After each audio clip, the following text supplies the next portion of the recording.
Ну что, сегодня давайте попрактикуемся произносить те звуки английского языка, которые вызывают гораздо большее затруднение для тех, кто изучает язык. Обратим внимание на звук «а».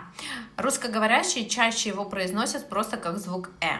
Но между тем это совершенно разные звуки, которые полностью могут менять значение слова, когда мы его произносим. Вот давайте сравним слово bad и bad.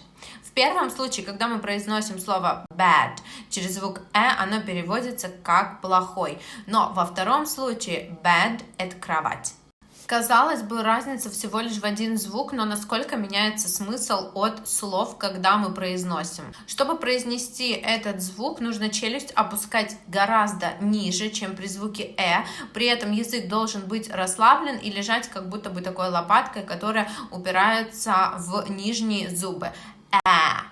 Вот таким вот образом. И напоследок научимся произносить простые слова, которые содержат этот звук. Dad, cat, bad, flat, fast.